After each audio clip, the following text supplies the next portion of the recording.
லூக்கா 24:45.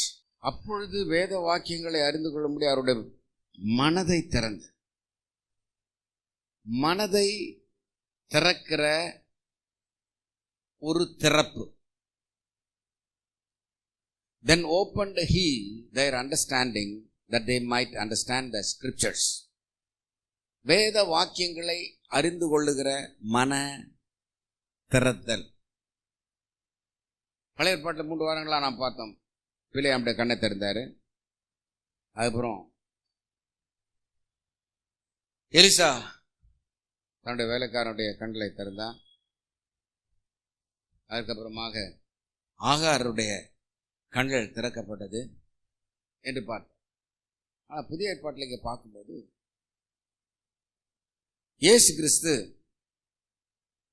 தன்னுடைய சீஷரோடு பேசிக்கொண்டு போகிறார். உயிர்த்தெழுந்த அந்த நாளிலே வாசிக்கலாம். 13ஆம் வசனம். அன்றைய தினமே 7-8 மைல் தூரத்தில் எமாவுஸ் என்கிறதான ஒரு கிராமத்துக்கு 2 பேர் போகிறாங்க. போகையில் அன்றைய தினமே அவர்கள் 2 பேர் எருசலேமுக்கு 7 அல்லது 8 மைல் தூரமான எம்மாவின் கிராமத்துக்கு போனார்கள். போகையில் இந்த காரியங்கள் எல்லாவற்றையும் பேசிக்கொண்டு போனார்கள். எந்த காரியங்களை குறித்து பேசிக்கொண்டு போனார்கள்? இப்படி அவர்கள் பேசி சம்பாஷித்து, அதுவும் கூட சம்பாஷனை, அதுவும் வடமொழி சொல்லலாம். அவர்கள் இப்படி இந்த காரியங்கள் எல்லாவற்றையும் விவாதித்து கொண்டிருக்கையில், உரையாடி கொண்டிருக்கையில், உரையாடல் என்பதுதான் சரியான தமிழ் சொல். சம்பாஷனை என்பது தூய தமிழ் கிடையாது. அவங்க உரையாடி கொண்டிருக்கிறாங்க. ஒரு உரையாடல் நடக்கிறது. யார் அந்த 2 பேர்? கிளையோப்பா என்கிற ஒரு சீஷன், கூட இன்னொரு சீஷன். இந்த 2 பேரும் இயேசு கிறிஸ்துவினுடைய மரணத்தை, உயிர்த்தெழுதலை பேசிக்கொண்டு போகிறார். வாசிக்கலாம். 8ஆம் வசனம், 9ஆம் வசனம், 10ஆம் வசனம், 11ஆம் வசனம், 12ஆம் வசனத்தை வாசிப்போம். இதை அவர்கள் கேட்டு கல்லறை விட்டு புறப்பட்டு போய் இந்த சங்கதிகளை மற்ற 11 பேருக்கு சொல்லுகிறார்கள். சொன்ன உடனே யாரும் அதை நம்பல. இயேசு உயிர்த்தெழுந்தார் என்று அவர்கள யாருமே நம்பல. இவர்களை அப்போஸ்தலருக்கு சொன்னவர்கள் மகதலேனா மரியாள், யோவன்னாள், யாக்கோபின் தாயாகிய மரியாள், இவர்களுடனே கூட இருந்த மற்ற ஸ்திரீகளும் எல்லாரும் போய் சொல்றாங்க 11 அப்போஸ்தலர்கிட்ட. ஆனா இவருடைய வார்த்தைகள் அவர்களுக்கு வீண் பேச்சாக தோன்றினதினால் அவர்கள் இவர்களை நம்பவில்லை. எல்லாம் 3 பொம்பளைங்க போயிருக்கிறாங்க. மகதலேனா மரியாள், யோவன்னாள், அதுக்கப்புறம் மற்ற ஸ்திரீகள், கொஞ்சம் பேர் போயிருப்பாங்க. ஒரு 5-6 பேர் பெண்கள்லாம் போயிருக்கிறாங்க. ஆனா இவர்களுக்கோ வீண் பேச்சாய் தோன்றின. இவங்க நம்ப முடியல. ஏன் நம்ப முடியலன்னா, இவர்கள் கண்ட காட்சி, பார்த்த காயங்கள், இவர்கள் பார்த்த அந்த சம்பவங்கள், இயேசுக்கு விழுந்த அடிகள், இதெல்லாம் பார்த்து அவர்களுக்கு இன்னுமே இயேசுடைய உடலிலே பட்ட காயங்களும் அடிகளும் தழும்புகளும் இவருடைய இருதயத்திலிருந்து விலகாதபடியினால உயிர்த்தெழுந்து விட்டார் என்று சொன்ன வார்த்தையை அப்போஸ்தலர் நம்பல. ஆனா அந்த ஸ்திரீகள் பார்த்தார்கள். அப்போஸ்தலர்கள் காயங்களை பார்த்தார்கள், சிலுவையில் தொங்கினதை பார்த்தார்கள், அடக்கம் பண்ணினதை பார்த்தார்கள். ஆனால் ஸ்திரீகள் இயேசு உயிர்த்தெழுந்ததை பார்த்தார்கள். அவரை சுற்றி வைத்திருந்த துணிகள் இருந்தது. 2 வெள்ளுடை தரித்த 2 தூதர்கள் அங்கே இருக்கிறார்கள் என்று சொல்லுகிறார்கள். ஆனால் இவர்களுடைய வார்த்தைகள் அவர்களுக்கு வீண் பேச்சாய் தோன்றியிருந்தனால் அவர்கள் இவர்களை நம்பவில்லை. உடனே பேதுரு அங்க கும்பல்ல எழுந்திருந்து ஓடி குனிந்து பார்க்கையில் கண்டு, என்னது நம்பல, ஆச்சரியம். இது 2மே வந்திருக்க கூடாது. இயேசு என்ன சொன்னார்? இந்த தேவாலயத்தை இடித்து நான் 3 நாளைக்குள்ளே எழுப்புவேன் என்று சொன்னார். மனுஷகுமாரன் பாடுபடவும் துன்மார்க்குடைய கையிலே, பாவியுடைய கையிலே தன்னை ஒப்பு கொடுத்து பாடுபட்டு 3ஆவது நாள் உயிரோடு எழுந்திருக்க வேண்டும் என்று சொல்லி இருக்கிறார். ஆனா அதை விசுவாசிக்கல. ஆனா இப்போ ஆச்சரியப்படுறாங்க. அவசியமே இல்லை, ஆமா எங்களுக்கு தெரியும் அப்படி சொல்லக்கூடியதான தெளிவும் தைரியமும் இல்லாம போச்சு. நாம் விசுவாசிகளாகி நமக்கு அந்த தெளிவும் தைரியமும் வேண்டும். சந்தேகம் குழப்பம் வரக்கூடாது. எம்மாவு என்ற கிராமத்துக்கு போறாங்க, ஒரு 8 மைல் தூரத்துக்கு. அப்படியே போயிட்டு இருக்க போகையில் இந்த காரியங்கள் யாவையும் குறித்து அவர்கள் உரையாடி கொண்டிருக்கிறார்கள். உடனே இயேசுவும் நடந்து போறார். ஏன்? இயேசு ஏற்கனவே உயிரோடு எழுந்துட்டார். அல்லேலூயா. இயேசு ஏற்கனவே உயிரோடு எழுந்துட்டார். எழுந்த இயேசு என்ன செய்யற? கூட நடந்து போகிறார். கண்கள் மறைக்கப்பட்டிருக்கிறது. பேசுகிறது இயேசுவை குறித்து, இந்த காரியங்களை குறித்து உரையாடுகிறார்கள். என்ன உரையாடுகிறார்கள்? இந்த மாதிரி நம்ம கூட்டத்தில் இந்த சகோதரிகள் போனாங்க, போய் பார்த்தாங்க, அங்க இயேசுடைய சரீரம் இல்லையா, துணிகள் அங்கே இருக்கிறது, தூதர்கள் 2 பேர் இருந்தார்களாம், கல் புரட்டப்பட்டிருக்கிறது. இத கேள்விப்பட்ட பேதுருவும் போய் பார்த்துட்டு வந்திருக்கிறார். ஆச்சரியப்பட்டு சொல்லியிருக்கார், என்ன சார் இது ஒண்ணுமே தெரியலையே அப்படின்னு சொல்லி. கண்கள் மறைக்கப்பட்டிருக்கிறது, ஆனா கூட இருக்கிறார். நடந்து வர 3வது 2 பேர் பேசிட்டு 3வது ஒரு ஆள் வந்து சேர்ந்து கொள்ளுகிறார். அந்த நடையிலே சேர்ந்து கொண்டவர் இயேசு என்று அவருக்கு அறியவில்லை. அவர் உடனே கேட்கிறார். 3வது ஆள் இந்த 2 பேரை பார்த்து கேட்கிறார், நீங்க என்னங்க ரொம்ப சோகமா போயிட்டு இருக்கிறீங்க, துக்கமுகமா போயிட்டு இருக்கீங்களா, என்ன மேட்டர், என்ன விஷயம் அப்படின்னு சொல்லி கேட்கிறார்கள். என்ன ஒருவருக்கு இப்படி பேசிட்டு போறீங்களே அப்படின்னு சொல்லி கேட்கிறார். கிளையாப்பா என்பவன், ஊருக்கு புதுசா, நீ வெளியூர் ஆளா அப்படின்னு சொல்லி கிளையாப்பா என்பவன் கேட்கிறான். ஏனென்றால் இயேசுவை பிடித்தது, நீதிமன்றத்தில் விசாரணை நடத்தினது, ஈட்டியால் குத்தினது, தலையிலே முள்முடி சூட்டப்பட்டது, வாரினால் அடித்தது, சிலுவையில் அறைந்தது, அங்கிருந்து உடலை இறக்கினது, கொண்டு போய் கல்லறையில் வைத்தது, 3 நாள் முத்திரை போட்டது கல்லறைக்கு. ஊரே தெரியும், ஊரே தெரிந்த விஷயம். அது மாத்திரமல்ல, வேற என்ன நடந்தது? உயிர்த்தெழுந்து விட்டார். இது அரசல் புரசலாக ஊரே பேசுகிறது. மரித்து உயிர்த்தெழுந்த பின்னர் இயேசு கிட்ட சொல்றாங்க, அவர் வாக்கிலும் செயலிலும் வல்லமை உள்ள தீர்க்கதரிசியா இருந்தார். இப்ப சொல்றாங்க இயேசுடைய சிலுவை மரண பாடுகளை. பிரதான ஆசாரியரும் வேத பாரகரும் அவரை மரண ஆக்கினைக்கு உட்படுத்தி சிலுவிலே அறைந்தார்கள். இவ்வளவு நேரம் இதுவரைக்கும் தான் தெரியும் அவங்களுக்கு. இதுவரைக்கும் ஒழுங்கா சொன்னாங்க, வாக்கிலும் செயலிலும் வல்லமையுள்ள தீர்க்கதரிசியா இருந்தார். அவரை பிரதான ஆசிரியர் வேத பாரகரும் மரண ஆக்கினைக்கு உட்படுத்தி அவரை சிலுவையில் அறைந்தார்கள். நல்ல சாட்சி தான், உண்மைதான். அவரை இஸ்ரவேலை மீட்டு ரட்சிக்கிறவர் அப்படின்னு சொல்ல சரி, நம்பி இருந்தோம். இன்னைக்கு சம்பவித்து 3 நாள் ஆச்சு, எங்களை பிரமிக்க பண்ணுகிறார்கள். நாங்க பிரமிச்சிட்டோம்.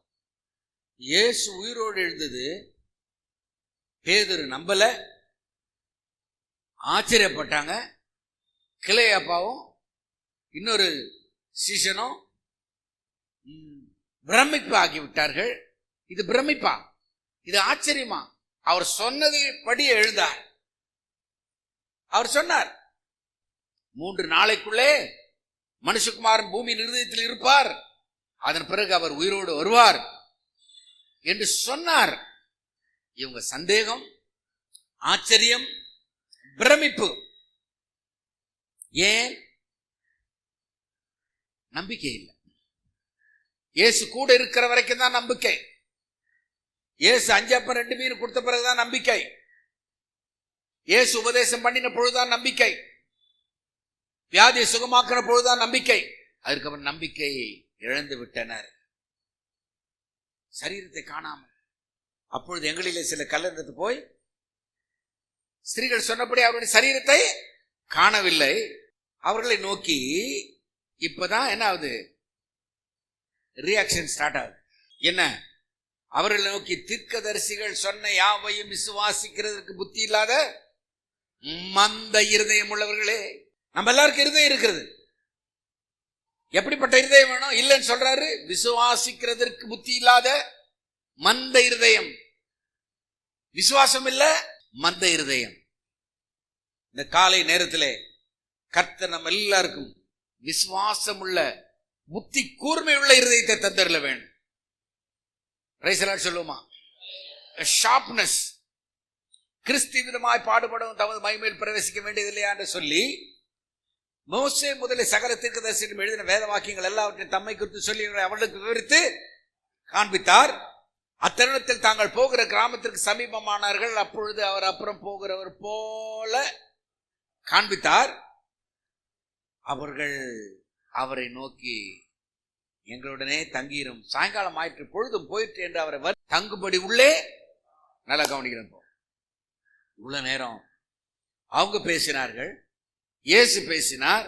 புத்தி இல்லாத மந்தை இருந்து முடியும். ஆனா பேச மாட்டான். இதெல்லாம் நீ ஏன் விசுவாசிக்கல? அவர் சொன்னார் தானே. சொன்னதுக்கு அப்புறம் அப்படி பேசிட்டு லைட்டா 2 பேர் அப்படி போற மாதிரி, ஒரு ஆள் என்ன செய்யறாரு, அப்படி கொஞ்சம் விலைக்கு போற மாதிரி அப்படி ஜாடையா நடந்த உடனே, எங்க போறீங்க? பொழுது போச்சு, எங்களோட நீங்க வந்து தங்கிருங்க. அவர் கூப்பிட்டாங்க, வாங்க எங்களோட தங்கிருங்க. உள்ளே போனார். இயேசு வந்த உடனே எப்பவுமே இந்த உபசரிப்பு, வாங்க வாங்க வாங்க சாப்பிடுங்க, வீட்டில் இருக்கிறது அப்பம் வைத்தார், அப்பத்தை எடுத்தார், ஸ்தோத்திரம் பண்ணார், விட்டார், அவருக்கு கொடுத்தார். இந்த ஆக்ஷன் பண்ண உடனே சிச்சுவேஷனை மாறுது, சீன் முழுவதுமா மாறுது. இவ்வளவு நேரம் போன சீன், டயலாக்கு எல்லாம் போயிட்டு தான் இருந்தது. எவ்வளவு நேரம் பேசினார், அவர்கள் பேசினார்கள், இவர்கள் பேசினார்கள், ஒன்னும் நடக்கல. இயேசு கிறிஸ்து என்ன வசனம் பேசினா விளங்கல. ஒரே ஒரு ஆக்ஷன் பண்ணார். இந்த ஆக்ஷன் மூவ் தான். அது ஆக்ஷன் மூவ்ல போன உடனே தான் கண்ணு திறக்குது. அவர் பேசின பொழுது திறக்கல, உரையாடின போது திறக்கல, ஆனா ஆக்ஷன்ல திறந்தது. கொடுத்த உடனே உலகத்துல இதுபோல யாரு செய்தது இவர்கள் பார்த்ததே கிடையாது, இயேசு ஒருத்தர் தான் செய்தார். பார்த்த உடனே மறைந்து போனார். அவ்வளவுதான், உடனே மறைந்து போனார். மறைந்து போன உடனே அவர்களுக்கு கண்ணு திறந்தது. அவர்களுக்கு ஒன்றுமே அறியவில்லை, ஒன்றும் புரியவில்லை. ஆனால் கொழுந்து விட்டு உள்ளே எரிகிறது. அறியவும் இல்லை, புரியவும் இல்லை, இருதயம் எரிகிறது. பிரைஸ் எல்லாம் சொல்லுமா? இருதயம் இவ்வளவு நேரம் மூடி இருந்தது, மந்த இருதயமா இருந்தது. ஆனால் இப்பொழுது பார்த்தீர்களானால் இருதயம் கொழுந்து விட்டு எரிய ஆரம்பிக்கிறது. இப்பொழுது அறிவு வந்து விட்டது. இருதயத்திலே தீபம் எரிய ஆரம்பித்து விட்டது.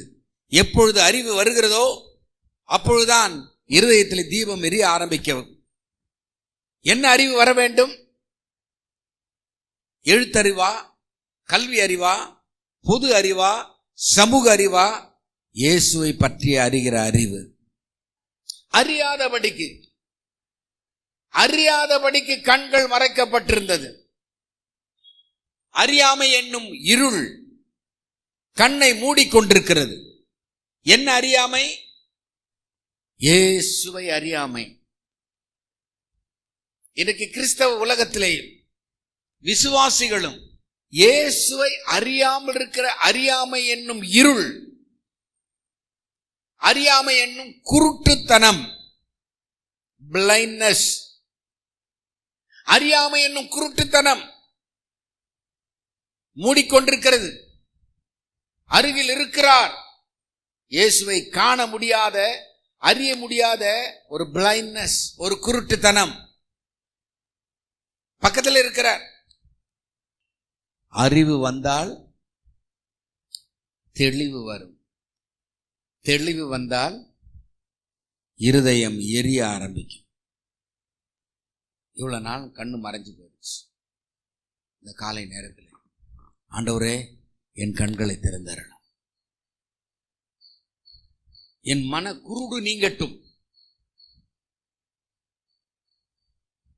உடனே அவங்க எழுந்திருந்து போய் மற்ற சீஷர்களுக்கு அப்போஸ்தலருக்கும் சொல்லுகிறார்கள்.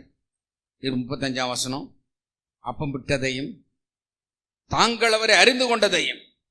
16ஆம் வசனத்தில் அறியவில்லை, அறியாத படிக்கு. 35ஆம் வசனத்தில் அறிந்து கொண்டது. 35 வசனத்துல அறிந்து கொண்டது.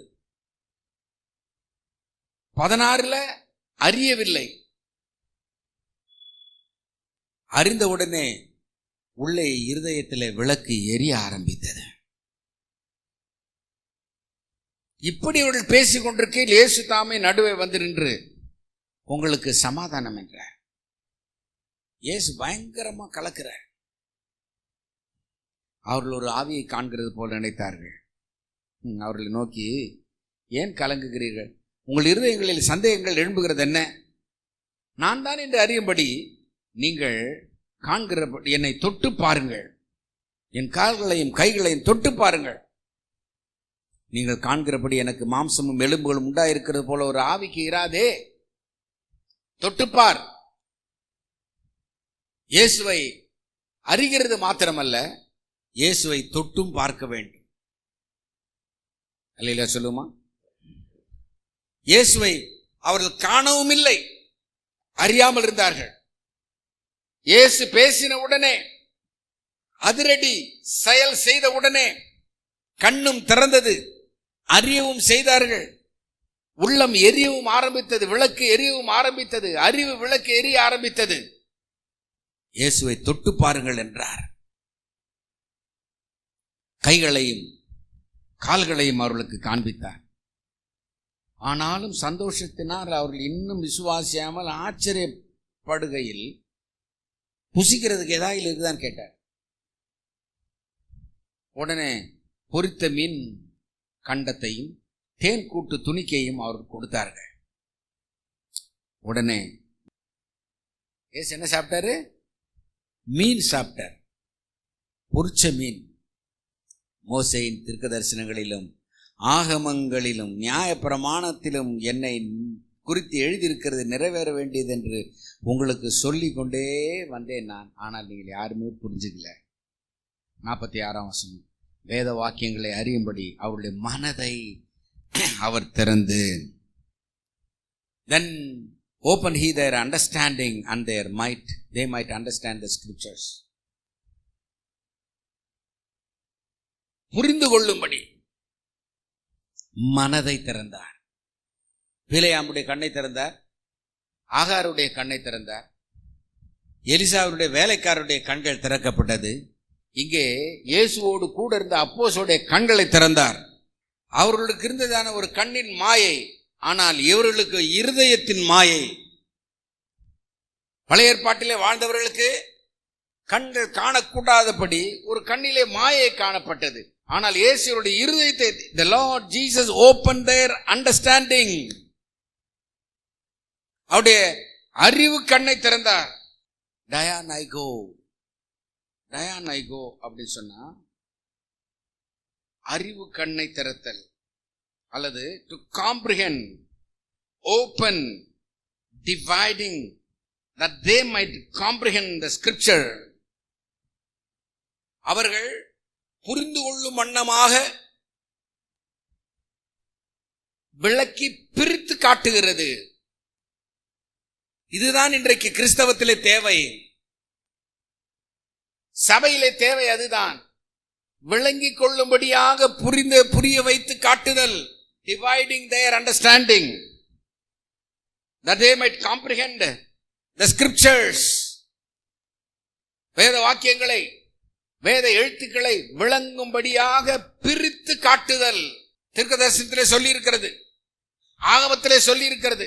இந்த காலை நேரத்திலே ஆண்டவரே என்னுடைய கண்ணை திறந்தருளும், மனக்கண்ணை திறந்தருளும், அறிவு கண்ணை திறந்தருளும். அறிவு கண் திறக்கப்பட வேண்டும். உம்மை நான் அறிந்து கொள்ளும்படியாக என் மன இருளை போக்கும், மன கண்களை திறந்தருளும். என்ன வேலை செய்தாலும் பரவாயில்ல, முழு மூச்சோடு செய்யுங்க, முழு பலத்தோடு செய்யுங்க. என்ன வேலையோ, என்ன வியாபாரமோ, என்ன தொழிலோ, with your full might, with your full understanding, do it. ஆனால் கர்த்தரை அறிந்து கொள்ள மாத்திரம், இயேசுவே உம்மை அறிந்து கொள்ள என் மனக்கண்ணை திறந்தார், என் அறிவு கண்ணை திறந்தார். எதற்காக திறந்தார் என்றால், வார்த்தைகளை, வேத வாக்கியங்களை புரிந்து கொள்ளும்படி, ஒன்றாய் இணைத்து அறிந்து கொள்ளும்படியாக கண்களை திறந்தார். ஒரு அல்லேலூயா சொல்லுமா?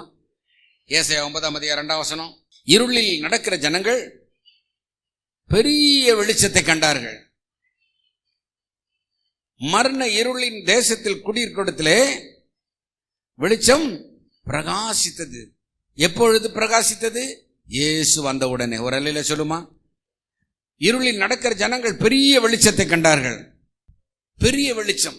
136 சங்கீதம் 7 பெரிய சுடர்களை உண்டாக்கினவரை, அப்போ சுடரை உண்டாக்கினவர், வெளிச்சத்தை உண்டாக்குகிறவர், கண்களை திறந்து வெளிச்சத்தை உள்ளே கொடுக்கிறவர், மன இருளை நீக்குகிறவர். 1 பேதுரு 1:13 மனதின் அறையை கட்டிக்கொண்டு தெளிந்த புத்தி உள்ளவர்களாயிருந்து இயேசு கிறிஸ்து வெளிப்படும் போது மனதின் அறையை கட்டிக்கொண்டு, மனதின் அறை,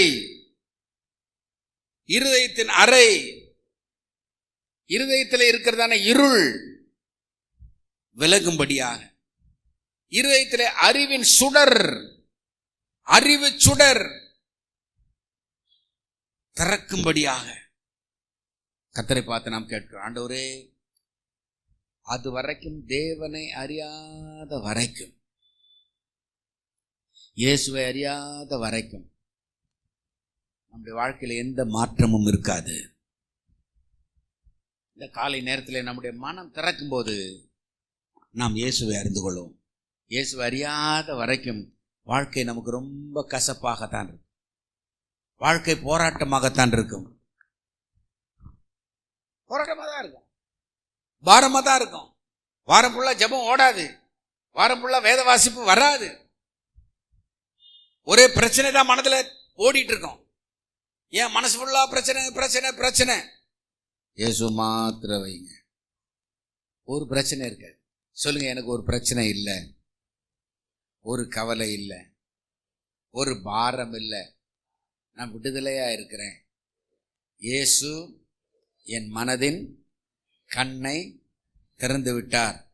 எனக்குள்ளாக அவருடைய ஆனந்த வெளிச்சம், ஆனந்த பிரகாசம், அறிவின் பிரகாசம். நான் இயேசுவை என் அறிவு பிரகாசத்தினால் பார்த்து கொண்டே இருக்கிறேன்.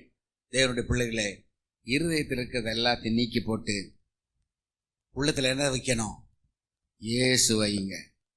அதான் வேத வாக்கியங்களை அறிந்து கொண்டு அவருடைய மனதை திறக்கிறார். எல்லாரும் எழுப்பி நிற்போம். கர்த்தர் உன்னை ஆசீர்வதித்து காக்க கடவர். கர்த்தர் தம்முடைய முகத்தை உண்மையில் பிரகாசிக்க பண்ணி உண்மையில் கிருபையாயிருக்க கடவர். கர்த்தர் தம்முடைய முகத்தை உண்மையில் பிரசன்னமாக்கி உனக்கு சமாதானம் அருளி செய்ய கடவர் என்பதே. கர்த்தர் தாமே உங்கள் அனைவரையும் ஆசீர்வதிப்பாராக.